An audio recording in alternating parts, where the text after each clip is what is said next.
মধ্যপ্রাচ্য সহ বিশ্বের অন্যতম ধনী দেশ কুয়েত মূল্যস্ফীতির কারণে দেশটির বিভিন্ন পণ্যের পাশাপাশি খাদ্যদ্রব্যের দাম বাড়লেও বাড়েনি দেশটির ঐতিহ্যবাহী রুটি খবুজের দাম। দেশটিতে সেই ১৯৬১ সাল থেকে ১ পয়সাও বাড়েনি পুষ্টিতে ভরপুর বিশেষ এই রুটির দাম।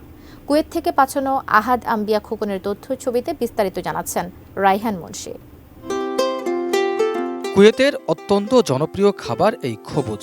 আটা ও গমের তৈরি বিশেষ এই রুটির রয়েছে বিশাল চাহিদা।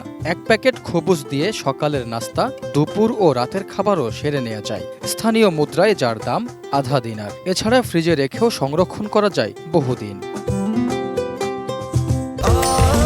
স্বাস্থ্যকর অল টাইম ফ্যামিলি কেক, সব সময় অল টাইম হেলদি লাইফ। কুয়েতের রাষ্ট্রীয় মালিকানাধীন প্রতিষ্ঠান কুয়েত ফ্লাওয়ার মিলস অ্যান্ড বেকারিজের তত্ত্বাবধানে তৈরি হয় এই রুটি, যা ১৯৬১ সাল থেকে একই দামে বিক্রি করে আসছে প্রতিষ্ঠানটি। দেশটিতে ধনী গরিব সবার প্রিয় খাবার এই খবুজ। শরীরের মৌলিক চাহিদা পূরণেও গুরুত্বপূর্ণ ভূমিকা রাখছে এই রুটি, তাই ভর্তুকি দিয়েও প্রতিষ্ঠানটিকে টিকিয়ে রেখেছে কুয়েত সরকার।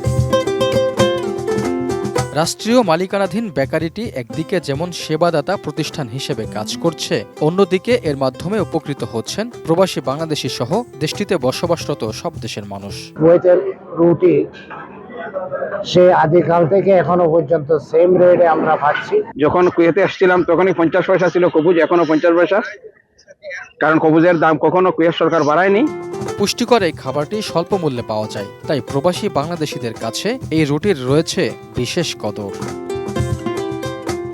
Raihan Munshi, desk report, ATN news.